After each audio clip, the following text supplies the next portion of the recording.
But I'd like to introduce our panel. And to my left, Clementine Crooks, an HR generalist with Salopek and Associates. And Salopek and Associates is one of the best known groups of HR consultants in the city. If you have questions about HR, they'll have an answer. So Clementine, thank you so much for joining us today. Clementine has a master's in leadership development and is a CHRP candidate. She has worked with organizations to improve efficiencies and maximize profitability by developing people processes.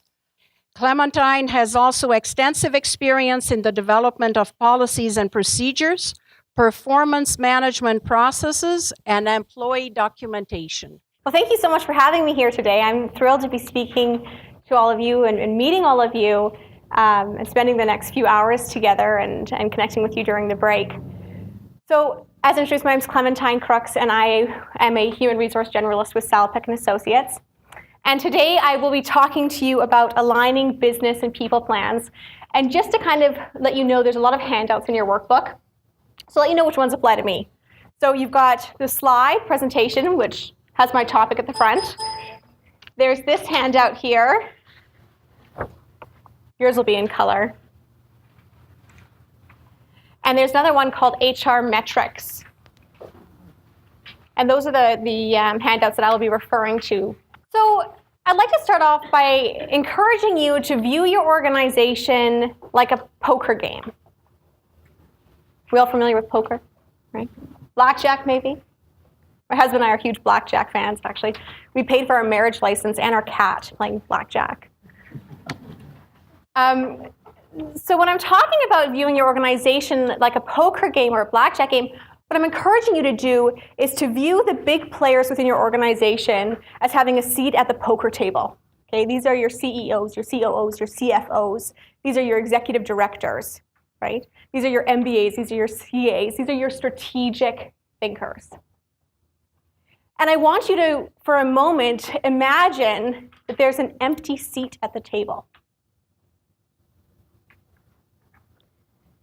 Now, smart organizations would be quick to offer the key strategic thinkers within your organization a seat at the table.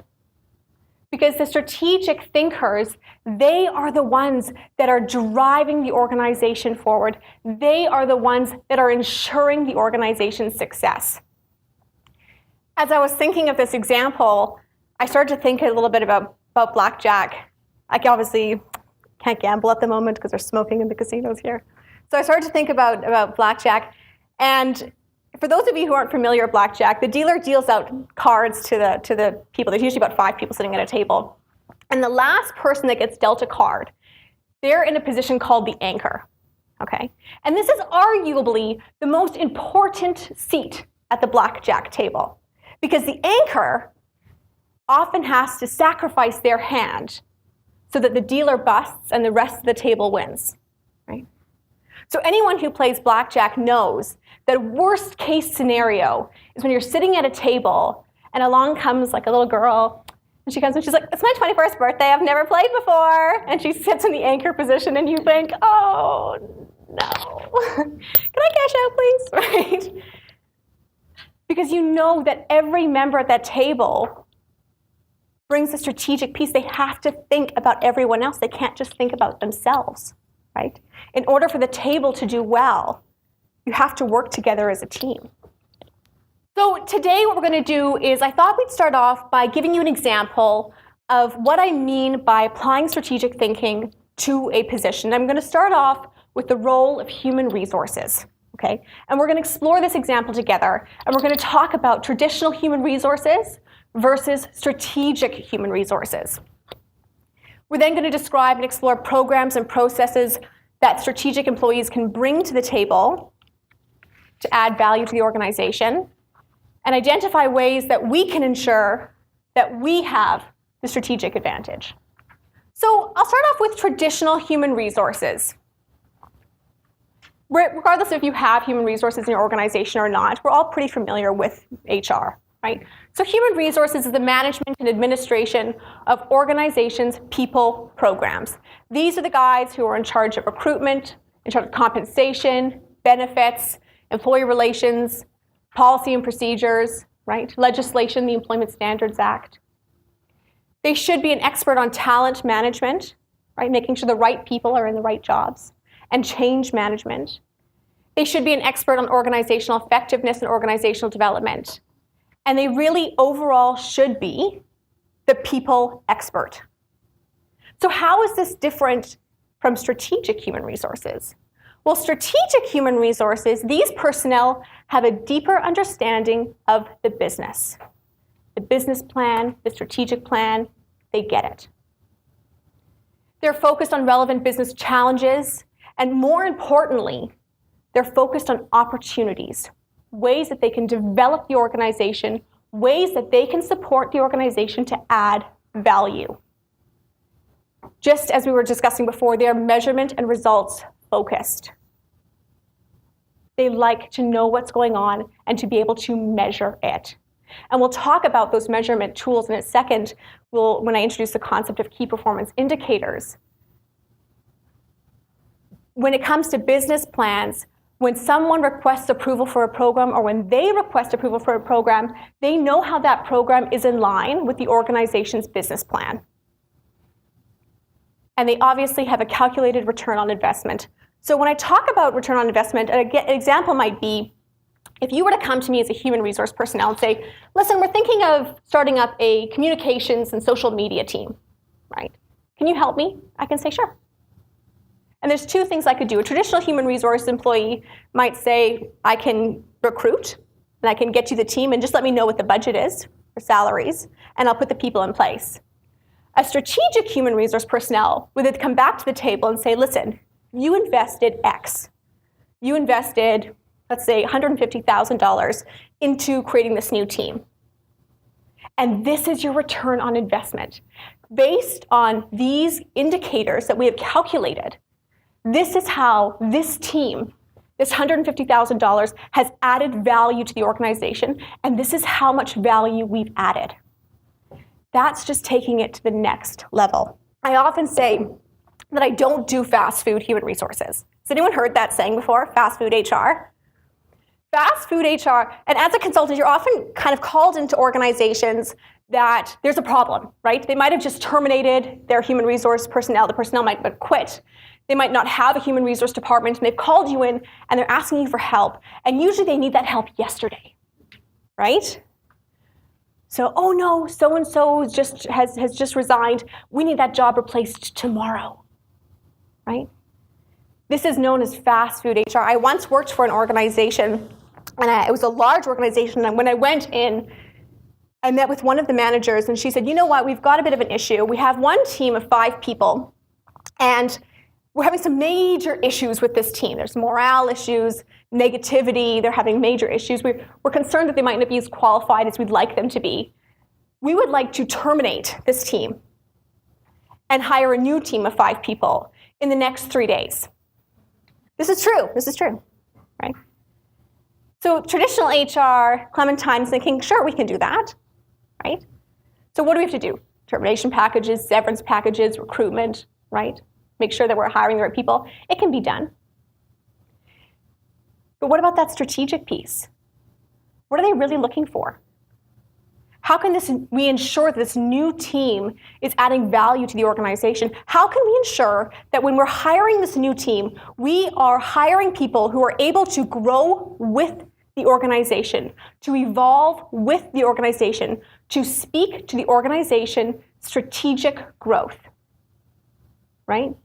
It's a little bit more difficult to do that within 3 days. When I talk to organizations and we're talking about recruitment and filling positions, I often say to them, what values are important to this position? We can talk about the job description, right? What skill set is required, but what values are important? And people often give me the same answers, right? Both important for them to be professional, fingers crossed, loyal, right? But I'm asking for the deeper level values. So for example, a receptionist, it might be important for them to have a good memory. They're in that customer service role, right? You want, when your clients, when your customers come to the door, it's a benefit for your receptionist to say, oh, hi, Mary, great to see you again. Yeah. Hi, Joan. I heard that you were going on vacation. How was it? Tim's running late, but please have a seat. We'll be right with you. It makes a difference, right? Nurses, bedside manner. Business development, it's good to have interpersonal skills, right? It's important to think about taking it all to the next level. So I'd like to just explore a few strategic HR competencies, and the four that we're going to look at today are leadership, business acumen, accounting and finance, risk management, and talent development. So leadership is the activity of leading a group of people or an organization, or of course, the ability to do this. Leadership involves establishing a clear vision and communicating that vision. There's a great quote, and it says, in order to communicate effectively, communicate and then communicate 300% more, right? Providing the information, knowledge, and methods to realize that vision, coordinating and balancing conflicting interests of all members and stakeholders. And a leader steps up in times of crisis and is able to think and act creatively in difficult situations, to think outside the box. So for the competency of business acumen, accounting, and finance, this is where it's important to understand the business, right? The business plan, the strategic plan, to understand the profit and loss statements, to know what aspects of the finances the employees can control, and to have an understanding of return on investments for all things related to human resources. Risk management is the identification, assessment, and prioritization of risks, followed by coordinated and economical application of resources to minimize, to monitor, and to control the probability and or impact of unfortunate events, and or to maximize the realization of opportunities, right? To be strategic is not only to focus on the risks, but to seek the opportunities that are out there. Human resource professionals need to have an understanding of all business risks and need to be experts on the risks associated with the people side of our business. And finally, the competency of talent development. Alignment with organizational objectives, making sure that we're increasing productivity, we're increasing workforce agility, to identify and develop high potential individuals, and to retain top talent. We all know everyone can be replaced, right? But there's a cost associated to that. Our job is to keep the good people in good positions, right? Help support the organization's growth. So let's consider a scenario. The CEO announced to senior leadership team that costs have to be cut by 10% within the next month. A plan needs to be developed within the next week, and the cuts need to be made by the end of the month. So what's HR's role in this situation? How do we add value? Well, let's take a look at the two different types of HR, the traditional versus the strategic. So traditional is more administrative, collecting metrics and measurements, right? Working to achieve goals and objectives, following the laws, the policies and procedures. They're employee focused. They're focused on recruiting and selecting, and they work within the organizational culture. Strategic HR, on the other hand, they're focused on planning. They're in that planning process. They're in those meetings, right? Not only are they collecting metrics, they're analyzing them, they're questioning them, they're studying them. They're setting the goals and setting the objectives. They're interpreting, they're establishing, and they're revising laws and policies and procedures. They're organizational focused, not just employee focused. They're focused on workforce planning, and they attempt to improve the organization's culture, not just live within it. So in this situation, a strategic human resource personnel might ask the following questions. What can the organization stop doing without impacting the long-term strategy? What does the organization need to start doing in order to save costs, but also stay focused on the longer-term strategy? What can be shelved in the short term, right, in order to cut costs, but still deliver to the longer-term plan? And finally, what does the Human Resource Department need to stop or start doing to cut costs in the short term, but stay well positioned in the long term? Now, I understand that strategic human resources is a desired state. And many of you are probably sitting here thinking, well, my organization definitely is more on the traditional human resource side. We understand the value add of that strategic mindset, but we're just not there yet, right? And the important thing to know is to know what resources are available to you. This is an example where an organization like Salopek and Associates, they have a nonprofit human resource program that they come in and help nonprofits build their HR departments to have that strategic advantage. They support your organization's growth and development strategically. The benefits of strategic thinking do not just apply to human resources. They apply to so many, if not all, of the roles within your organization. So what does it mean to be strategic? To be a strategic thinker is to avoid falling into autopilot mode. Okay? To be a strategic thinker is to have an overall big picture business understanding and make sure that your initiatives are linked to that big picture. To be a strategic thinker means to be specific about your initiatives and to make sure they are grounded in results. Those metrics, right? Measurement tools. It's to actually not just collect the data, but to really ask, what does the data tell me? To be a strategic thinker means to understand investments, impact, outcomes, risks, and consequences. It means to understand your environment, to recognize and evaluate threats, potential threats, and opportunities, right? To visualize the future, possible positive and negative outcomes, and to communicate initiative and commit. Being strategic means evolving your role to meet changing business needs and always considering what adds the most value. There's a great quote that says, it's important to work smarter, not harder. We all heard that? Yeah? We're all trying.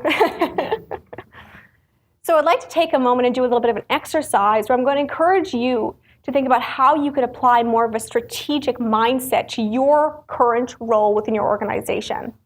So what I'd like you to do in a minute is to partner up in pairs of 2, and there's a few odd tables with 3, so some people might need to move around, because preferably you be in groups of 2. And you don't have to know the person, almost better sometimes if you don't. Introduce yourself, right? And then we'll start the exercise. So everyone find a partner. All right, everyone got a partner? So one person needs to be the interviewer, and one person needs to be the interviewee, okay? So choose in your groups, who's the interviewer, who's the interviewee. You will switch roles.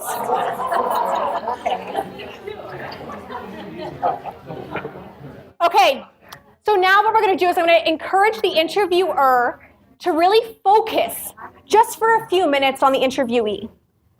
And don't worry, I've given you questions, right? You don't have to do this by yourself. So I've given you some prompting, coaching questions. Use them as a platform. You don't have to just follow them one by one by one. Be prepared to kind of go off a little bit, invent your own questions. But you're really encouraging the interviewee to think about how they can apply a strategic approach to their current role. I'll give you about 2 or 3 minutes, and then we'll switch, and the interviewer will become the interviewee. Okay? So go ahead. And take, so it's interesting. So I'll share a thought with you all. So it's interesting that I work with a lot of organizations. And one of the common complaints I get when I work with organizations is I go into an organization and one thing employees always say to me is, I don't get enough positive feedback from my boss, right? Who's heard this before? Come on. Yes. Who's the boss that's not giving the positive feedback? Right? We need to have a word. No, I'm just joking. So when employees say that to me, when anyone in an organization says that to me, my response is always the same. My response is always, when was the last time you gave your boss positive feedback? Detailed, positive feedback, right? And usually the response I get looks like this.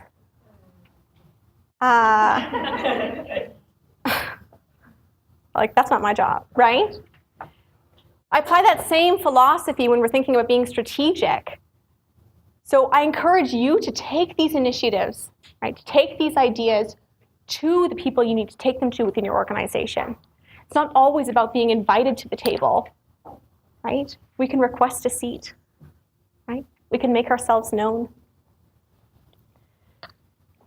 So the next thing I'd like to talk about are a few programs and processes that add value. And the two that we're going to talk about today are the balanced scorecard and key performance indicators. And they kind of go hand in hand. And I'll explain that to you. So the balanced scorecard is a strategic planning tool that is used to align business activities to the vision and to the strategy of the organization. Okay? It's a fantastic tool for strategic planning. It's used to improve internal and external communication and to monitor organizational performance against strategic goals. I'll show you an example as we move forward, but you'll be able to see it's a very kind of easy, straightforward tool, very easy to communicate to a large number of people. The intent of the balanced scorecard is to ensure that strategic initiatives undertaken by the organization address the 4 key areas of the organization that are critical for long-term success and for achievement of the organization's vision. So what are these 4 areas? Financial, customer, internal processes and learning, and innovation. The balanced scorecard focuses leaders and employees to work on those areas that are important to the organization, and with the regular reporting of key performance indicators, which we'll talk about in a second, the organization can quickly evaluate progress. With the balanced scorecard, all members of the organization can be more focused on those areas that drive performance and that add value. So here's an example of what a balanced scorecard looks like. Okay? So you can see at the very center we have our vision, right? Because everything that we do strategically should surround the organization's vision. And if you don't have a vision statement, before you do any kind of strategic planning, step 1 should be create a vision statement, right? So you can see the financial piece at the top. Financial performance measures indicate whether the company's strategy, implementation, and execution are contributing to the bottom line. Because that's probably one of the most important things, right? We need to stay afloat. Customers' concerns tend to fall into 4 categories: time, quality, performance and service, and cost. Internal business processes. Internal business processes allow owners to know how well their business is running, and these tend to be focused on quality and on safety. And finally, learning, growth, and innovation. A company's ability to innovate, to improve, and to learn ties directly to the company's value. That is only through keeping up with advancing technologies, creating more value to our patients, our clients, our customers, and improving operating efficiencies can a company continue to increase revenue. So next, I'll introduce you to the concept of key performance indicators. So a key performance indicator, also known as a KPI, often referred to as KPI, is a measurable value that demonstrates how effectively a company is achieving its key business objectives. Okay? Organizations use KPIs at multiple levels to evaluate their success at reaching targets. So when you put these two together, this is what your balanced scorecard looks like. So you've broken it down, and under each of the 4 categories, you will have 1 to 3 key performance indicators that you are going to measure, okay? So 1 to 3 in the world of learning, growth, and innovation, 1 to 3 in the world of customer, 1 to 3 in the role of internal business processes, and 1 to 3 KPIs in the role of finance. So let me give you an example. So learning, growth, and innovation. This is a pretty typical key performance indicator. Professional development, right? Organize and provide staff ongoing professional development and educational opportunities. So what's our measure? We're going to measure the number that we provide our staff within a 12-month period, within a 1-year period. Okay? Well, what's our target? Well, let's say that when we were creating our strategic planning session, we decided that 10 would be a great target. Okay? So how are we going to measure this? Well, in July of 2016, we've asked that our office manager present, right, the number of educational opportunities that were provided to the staff from June 2015 to June 2016. And any comments? Well, as a team, we decided we'd like to strike a balance between technical professional development and human resource and leadership professional development. So I'd like to do a little exercise now to get you guys thinking again, to get you kind of brainstorming again about what are some key performance indicators that you could involve in your organization that you think would be beneficial to measure within your organization. We don't need to partner up. We're actually going to stay in our tables this time, and you're going to talk as a table group. Again, I've given you prompting questions, so you don't have to go blind, right? But I really want to think about what are some key performance indicators that measuring would add value to your organization. You might share some, right? Sick leave, like employee turnover, right? And some might be unique to your organization that might not apply to others, and that's okay. But as a group, as you're talking, write them down, because after a few minutes, we're going to share that information with the entire group, right? So that you are all going to walk away with a list of key performance indicators that you think would be beneficial to measure within your organization. So go ahead. So just so we have an opportunity to pick each other's brains, what I'm going to do is I'm going to go around and I'm going to ask each table to give me 1 or 2 key performance indicators that they currently do measure or that they would like to start introducing into their organization they think would add value. So start with this table here. We didn't get that. What were you doing? Chit-chatting about the weather? So what do you currently measure in your organizations? Customer satisfaction. Yeah. Right? Yeah. Fantastic. Customer satisfaction is huge. This is a fantastic key performance indicator to be measuring. How can you improve your services, right? What are the major issues your customers, your clients have with you right now? Right? You only find out if you ask and if you measure. What about you guys? One of the things that's common is, Mayanne said, the number of students they have participating in the ballet school. And at the foundation, it's the number of donors we have and the repeat donors and that sort of thing, plus the number of dollars they bring in. That's important for us. Huge. And that's all measurable back to how our development people work and how our creative people work. That's fantastic. So you see how they're linked, right? We're looking at that balanced scorecard piece in those 4 key areas. See how the financial links to the other areas within the organization, right? They're all interconnected. Fantastic. Thank you. Thank you.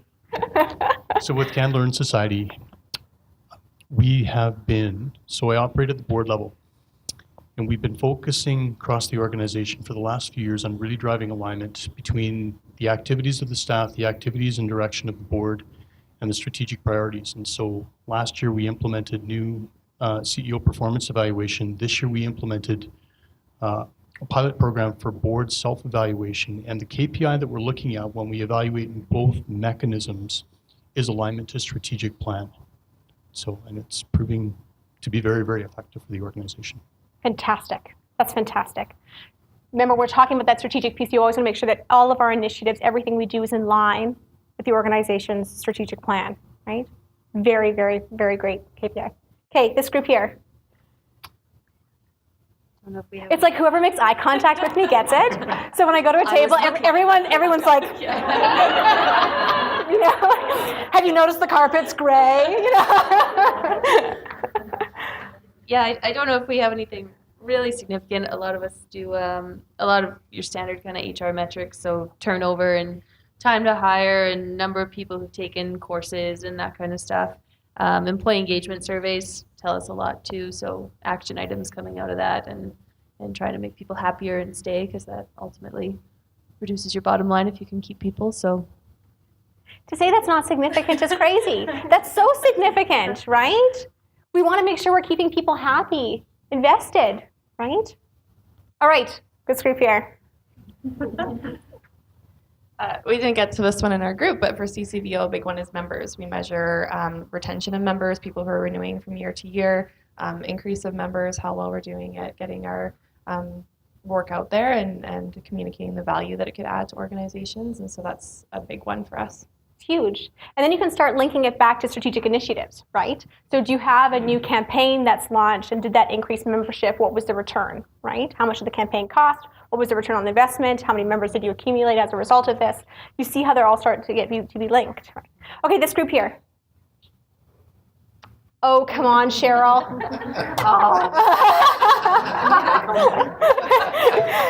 I will say this team literally looked down. You looked down and pointed. He was like. Well, a lot of things that everybody has mentioned were, things that we also discussed. I guess when I look at my own organization, though, I think about policies, because that's something that I'm currently working on.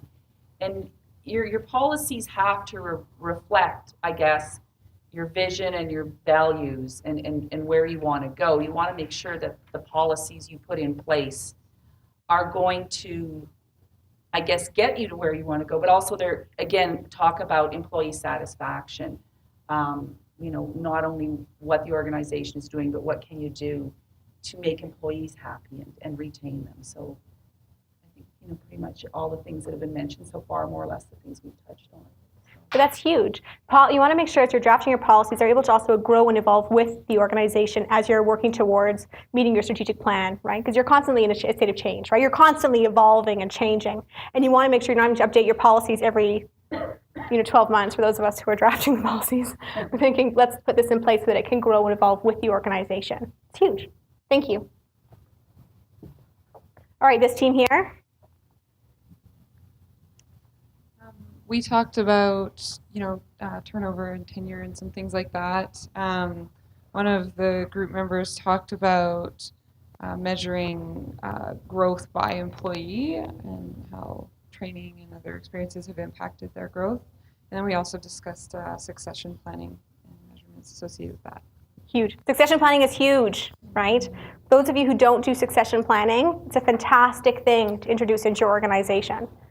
And finally, this group here. Did we do this group already? No. Yeah. You did? Yeah. Well, Teresa, for that, I get to pass it to you.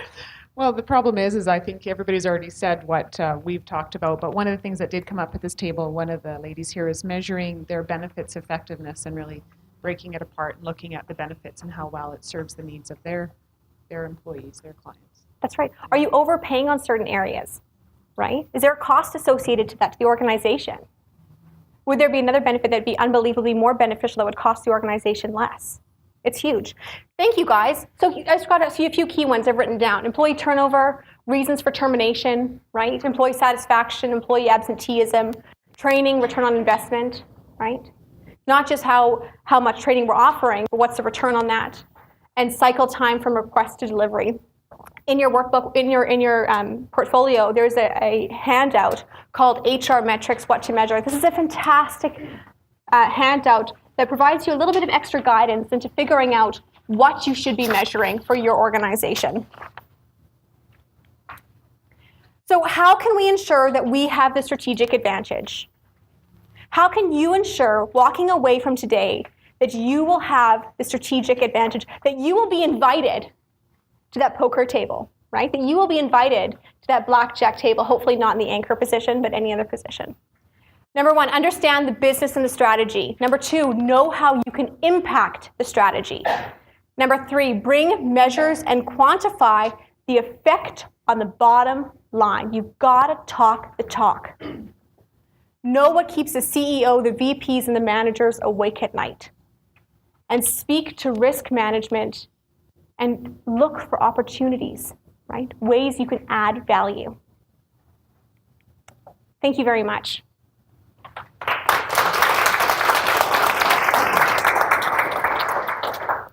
So, a lot of organizations in the room have as part of their mandate to place their clients in employment positions.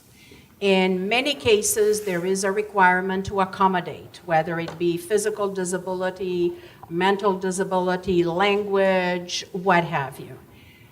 Looking at everything that you shared with us from an accommodation, an unreasonable accommodation perspective, how can the organizations balance the need to place well, but coach their clients, and at the same time, be cognizant of a company's requirement around limited accommodation? Right, and so where I see a big issue that organizations when they try to pitch the idea is that they try to pitch it as it's the right thing to do, it's the moral thing to do, it's the ethical, it's the community thing to do.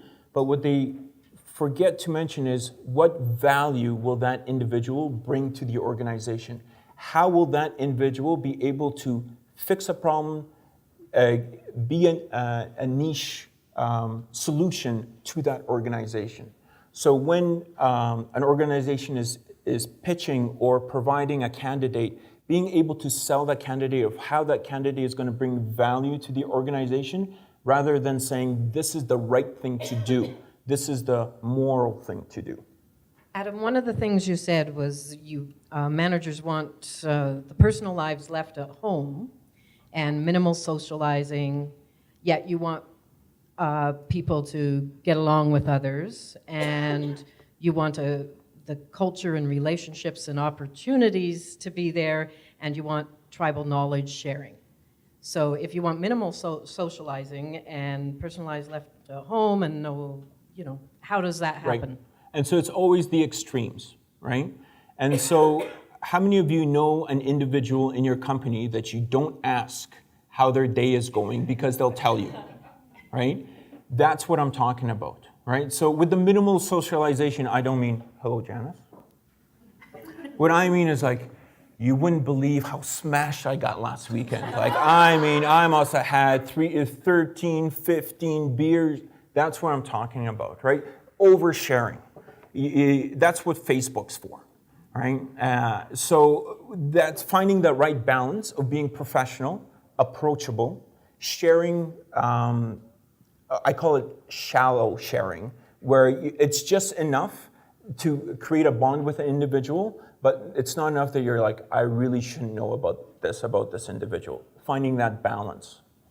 And are you? If I can add Yeah. to that, another great tip is when you have those chatty Cathy's that they come into your office, you know they're going to not stop talking. A great tip to, you don't want to come across as rude. The great thing to do is to stand up and say, I'm just heading off to the photocopier, or I'm going to meet Susan. Let's walk and talk, right?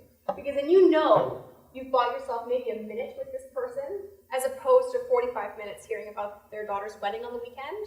So you can still say, oh, so wonderful, I'm so glad you had a wonderful day, and it sounds like a beautiful wedding. Let's catch up later, and then you're off, right? So you're still having that interaction, but you're in control of how long an interaction goes for, because you never want to come across as cold and that you don't care, because that's what it can often come across as, especially for the chatty Cathy's, right? I have worked in a variety of not-for-profit organizations, and the one, I would say, theme that I have noticed across board is this whole notion of engagement and productivity. And I think within the sector, people are accustomed to being paid less than market wages, perhaps with, not as great resources or, not current equipment, et cetera. And so there's been a culture of acceptance of perhaps more conversation, higher levels of engagement to retain staff, to create a community where productivity really, I think, becomes second the second issue. And so do you have any effective strategies to balance out or encourage increased levels of productivity while also, I would say, kind of honoring or somehow safeguarding this notion of a higher level of community, because those working in not-for-profit sectors are often putting up with, less than great salaries, offices, et cetera. Yeah, I think a lot of what you're speaking to, I think, has to do with internalization. And a lot of people choose to work in the nonprofit or healthcare, these different worlds, because they believe that what they do makes a difference, right? So I think it's really important to speak to that on an organizational level. Make sure that they're aware that what they're doing is making a difference, right? Because if they understand, they walked into this world knowing they're not going to be paid $150,000 a year, and they're not going to get all these great benefits because they're limited. We're limited by grants, right, and the funding that we have available to us. So they're walking in knowing that they're choosing this path because they really believe that what they do will make a difference. The biggest mistake we can make as an organization is then discrediting that, right? So not letting them have a say, not letting them feel that they have responsibility in their position, that they are making a difference in that position. We want to really encourage that world because that's how we increase productivity, right? Does that kind of speak to that? Yeah. And when I sort of say fair or a fair compensation, it's a two-way. What the organization thinks it's fair and what the employee thinks it's fair. And so it's not the top dollar, it's a fair wage. And the living wage in Calgary is $17 an hour plus benefits. That's $35,000 per year. I think that's within the range of a nonprofit that it's fair that at least allows a livable salary within Calgary. They say when it comes to salary, you should pay people enough money to get the issue of money off the table. That's it, right? So I think that speaks exactly to that. So pay them enough that it's no longer an issue. You don't need to keep talking about these little perks and these little, as Adam Crooks said in his presentation, a point system where they can get an extra few mugs and things. That doesn't make a difference to these employees. Pay them enough to get money off the table and then speak to the intrinsic motivators, right? Make sure that you're checking in, just as Adam said, weekly, bi-weekly, having those conversations, making sure that employee is feeling valued, right? Our role in especially as human resources, is to make sure that as an organization, we are giving this employee everything we can so that they can be the best employee that they can be, right? Are we doing that, right? And if I could add, being in a not-for-profit does not mean that we do not manage like a business. And I think that too long has the concept been, we're a not-for-profit, we're here to help and do good, and so we don't march by the same sound of the drum that businesses do. If we want to be around to help, we need to march by the same sound of the drum. So absolutely great points. Janice, quick one. Do you actually need to wait to be in a restructuring mode to do an organizational analysis? No. As I said when I was on the floor there, I think that you should always be looking at how are things working. As we talked about, sometimes you look at a situation that's not working and say, oh, it's a performance issue, or it's not, the person needs more training. But to always take yourself back in your toolbox at least to say, is the job still structured the way it should be? Is the workflow still working the way it should be, or has something changed? Before you go to the potentially more disruptive performance, training, termination, look first at whether the structure is working. And that's something that you should be doing on an ongoing basis. And I think that this is an important message for us to take back to our organizations. We don't need to wait to be in a restructuring mode in order to look if the right people are doing the right thing at the right time, including ourselves. So like everything else, we're always pressed for time. There is always much more that could be said and could be shared. This is session 1 of a series. Just as a reminder that in November, and I believe October, I'm sorry, I'm in a rush for Christmas.